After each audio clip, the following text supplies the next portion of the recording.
O lumabas na yung totoong intensyon ng mga dilawan pinglawan. Kami na lang ang aayos ng Pilipinas. Sabi ba naman ng dalawang ito? Sila daw na lang ang ayos ng Pilipinas. Maniwala sa inyo. Ayusin muna ninyo yung buhay ninyo bago ninyo ayusin ang Pilipinas. Kung hindi nila kayang ayusin ang Pilipinas, kami lang ang kikilos. Sa gitna ng protesta, kahapon nanawagan si Akbayan Representative Percy Sindanya na dapat agaran kumilos ang mga pinuno ng bansa upang tugunan ang mga kinakaharap na suliranin. Kung hindi raw magawa ng kasalukuyan. Stop taking media. On a slightly different topic, can we get an update with regard to the whereabouts of Zaldico as well as Porac Mayor? Porac Mayor Jaime Capil. Zaldico. Nagbabagang mga balita at pagtalakay sa mga isyu ng lipunan. Pulsa, opinyon, banat at paglalantad sa katotohanan. Pulsa, what you see is what you get. You decide. Hello po mga kababayan, si Dante Maravillas. O lumabas na yung totoong intensyon ng mga dilawan pinglawan, civil society at church groups. Bakit walang tigil sila sa pag-rally at sumasakay mga kababayan sa anti-corruption campaign ng ating Pangulo? Kasi pala at sinisiraan nila ang kampanya ng ating Pangulo laban sa korupsyon as if pinalalabas nila walang ginagawang maayos yung ating Pangulong Bongbong Marcos administration. Yan ang kanilang narrative. Kasi pala, ang intensyon nila, sila ang dapat na pumalit sa 2028. Yan ang mga sinasabi ni Akbayan Party List Chel Jokno at Percy Sindanya. Kami na lang ang aayos ng Pilipinas. Sabi ba naman ng dalawang ito? Sila daw na lang ang ayos ng Pilipinas. Maniwala sa inyo. Ayusin muna ninyo yung buhay ninyo bago ninyo ayusin ang Pilipinas. Naniniwala kayo na itong si Percy Sindanya kayang ayusin ang Pilipinas? Hindi mo nga maayos yung pagkatao mo. Alam na ninyo, para itong si Saso at si Regal Oliva. Maniwala kami kung maayos muna ninyo yung buhay ninyo. Kasi may kasabihan po tayo, you cannot give what you do not have. Yung ating Pangulong Bongbong, naayos niya yung kanyang sarili. Kaya may credential siya and moral ascendancy. Di ba yung mga Marcoses, siniraan ng siniraan, naibangon niya yung kanyang pangalan. Ang pangalan ng kanyang tatay, kaya nga landslide. At maayos ang kanyang pamilya. Kayo, nagsisimula pa lang kayo sa politika. Mag-experience muna kayo ng medyo matagal-tagal sa politika at i-prove ninyo na kaya ninyong ayusin yung sarili ninyo muna. Doon kami maniniwala na kaya ninyong ayusin ang Pilipinas. Parang yung mga Duterte, talagang hindi ay maayos ang Pilipinas with the Dutertes kasi mismong yung pamilya nila hindi maayos. Tama po? Nagsisimula yan sa pagkatao. Nagsisimula yan sa pamilya, mga kababayan. Hindi mo kayang ayusin yung pamilya mo, tapos nagbo-volunteer kang ayusin ang bansa. Sinong maniniwala sa'yo? Kayo-kayo na lang ang naglulukuan yan. At saka, yung mga dilawan mga kababayan, sabi nga natin, 3 dekada kayong pinagbigyan after ng EDSA People Power 1. Diba? Lahat dilawan mga kababayan, yung umupo na mga leader hanggang kay Digong. Hybrid dilawan si Digong. PDP laban yung kanyang partido. At na-appoint siya, nagsimula mga kababayan, bilang isang acting vice mayor. Kasi in-appoint ni Cory Aquino. Doon nagsimula yung politika ni Digong. Di ba? So anong ginawa ng mga dilawan? Mula kay Cory hanggang kay Duterte, naayos ninyo yung Pilipinas? Di ba hindi? Ngayon lang nagsisimula na maging maayos ang Pilipinas, pilit ninyong sinisiraan yung ating Pangulong Bongbong Marcos. At dito nga sa corruption issue, pina-hijack ninyo, pinapalabas ninyo, kayo ang nangunguna sa paglaban sa korupsyon. Hindi yan totoo. Ang nangunguna po, ang nag-expose nito, yung ating Pangulong Bongbong Marcos sa kanyang zona na maya naman kayo. At nilaunch niya yung sumbong sa Pangulo at binuo niya yung ICI. The rest is history. At may mga nabawi ng pera at luxury cars. Di ba pa? Kaya pala kayo nagrarally. Kasi pinapalabas ninyo, kayo yung lumalaban talaga sa korupsyon. Sinong maniniwala sa inyo? Ganyang kasinungalingan. Sa totoo lang, sumasakay lang kayo sa ating Pangulong Bongbong Marcos. Yun pala, kasi ang intensyon ninyo, kayo ang dapat manalo to make over by 2028. Using the fight against corruption na pinapalabas ninyo kayo yung bida. Ayan sabi ni Sindanya, kung hindi nila kayang ayusin ang Pilipinas, kami lang ang kikilos. Sa gitna ng protesta, kahapon nanawagan si Akbayan Representative Percy Sindanya na dapat agarang kumilos ang mga pinuno ng bansa upang tugunan ang mga kinakaharap na suliranin. Kung hindi raw magawa ng kasalukuyang liderato, handa umano silang umangat at akuin ang responsibilidad para ayusin ang Pilipinas. Payag ni Sindanya, kailangan nang mag-resign si DP Sara at kung hindi maayos ni Marcos ang Pilipinas, kami na lang ang aayos sa Pilipinas. Assuming kayo, ayusin mo muna yung buhay mo. Gate ng kongresista, hindi sapat ang aksyon ng administrasyon sa ngayon, kaya't kailangan umanong tumaas ang antas ng pagkilos mula sa iba pang sektor upang matiyak ang natunay na mapaglilingkuran ang bayan. Pilit ninyong inaagaw ang paglaban sa korupsyon. Pinalalabas ninyo sa mga rallies ninyo na kayo lang ang may kakayan na lumaban sa korupsyon. Napakalinaw mga kababayan, ang nanguna nito yung mismong ating Pangulo. At wala pang ganito in our history na naging leader po na pinangunahan niya ang pag-expose sa korupsyon sa DPWH. And this magnitude mga kababayan.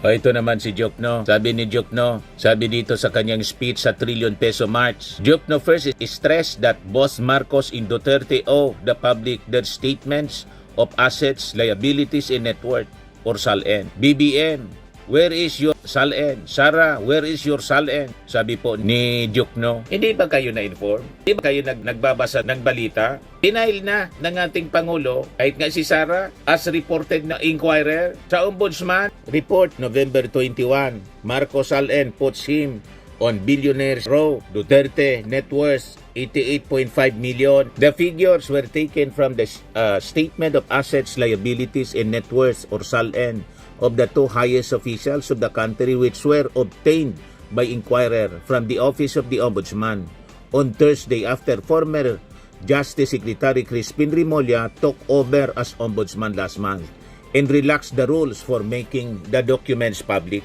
Resigned Representative Saldico, the former Ako Bicol representative at the center of the multi-billion peso flood control scandal, had an estimated net worth last year of 5 billion pesos, according to his lawyer, Roy Rondain. The other billionaire lawmakers whose SALNs for 2024 had not yet been publicly disclosed were Cynthia Villar, who had a declared net worth of around 3.8 billion in 2020, and Manny Pacquiao, 3.18 billion also in 2020. The President and First Lady Lisa Marcos jointly declared a net worth of 371.5 million in 2022, the year he was elected. This rose to 389.3 million in 2024. This included their personal and real properties consisting of agricultural, commercial, cultural, residential, and mixed properties combined with their newly acquired properties in 2022 and 2023.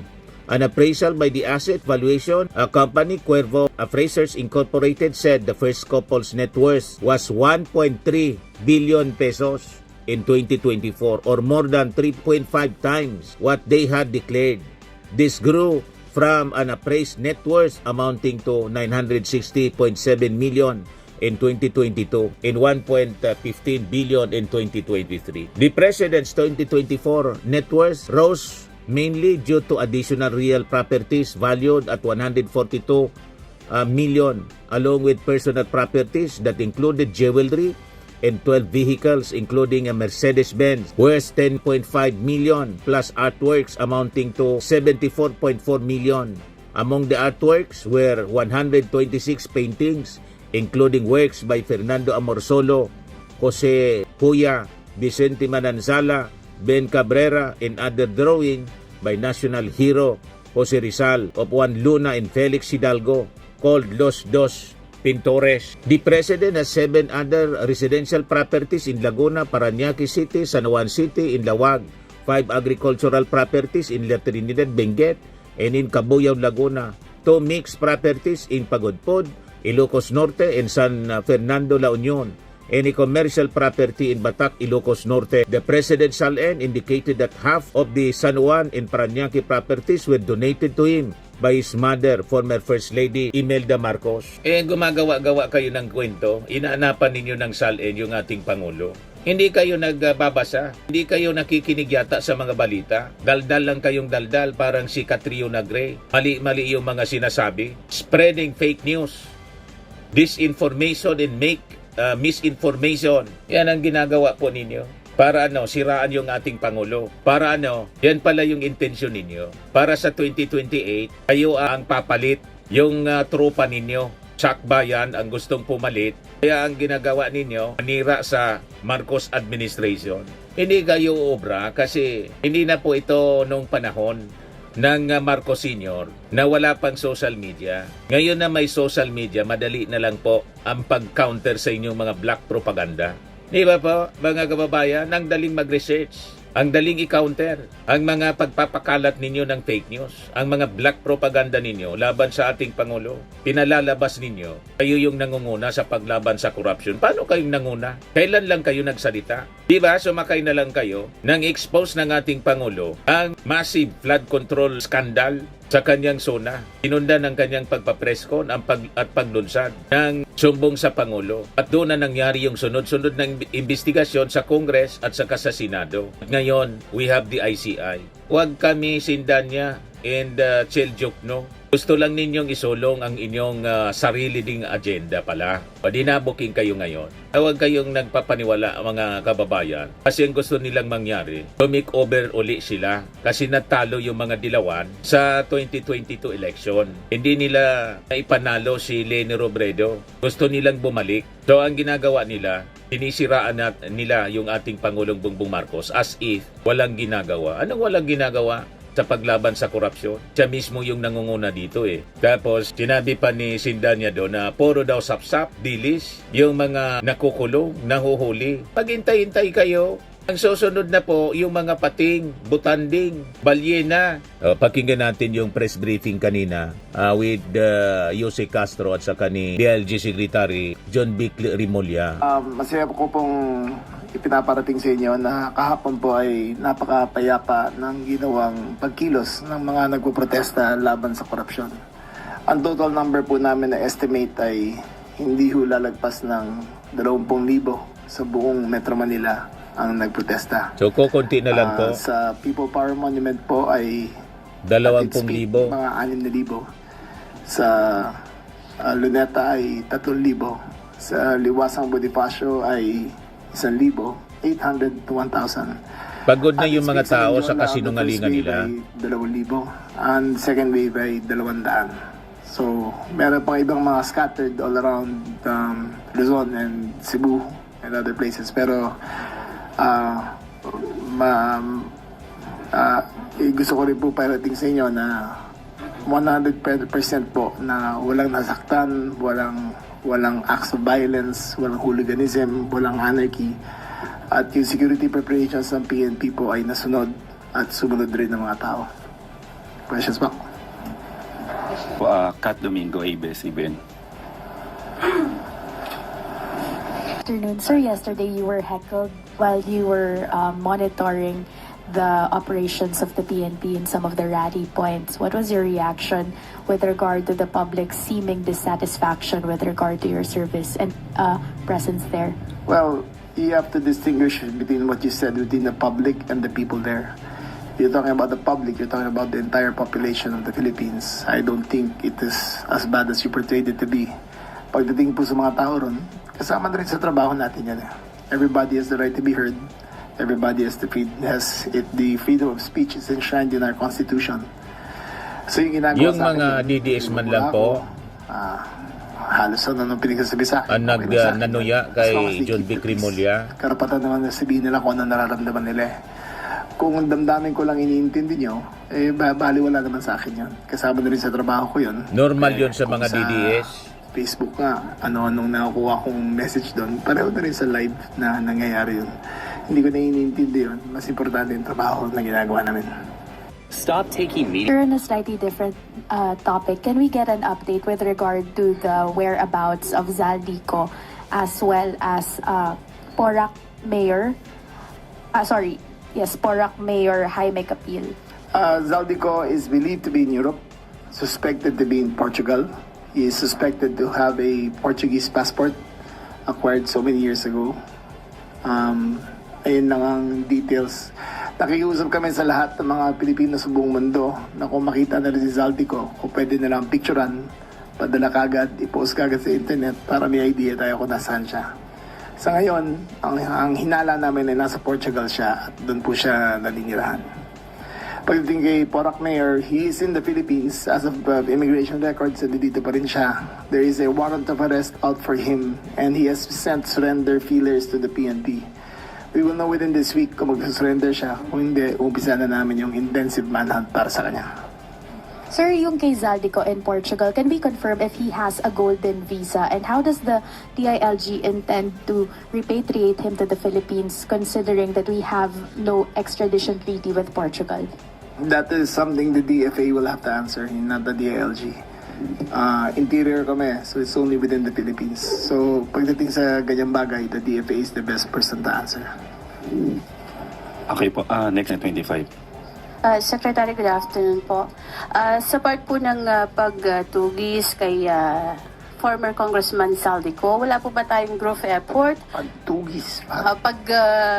aresto sa kanya dahil meron naman pong warrant of arrest? Ang Wala tugis po in ba English is hunting ba yun? Ang tugis po. Hunting yan. Sige. Po. Wala po ba tayong group effort para mas mapabilis yung pagdakip po sa kanya? Talagang ginamit mo yung group effort. Meron naman. It is a whole of government approach to get Zaldico.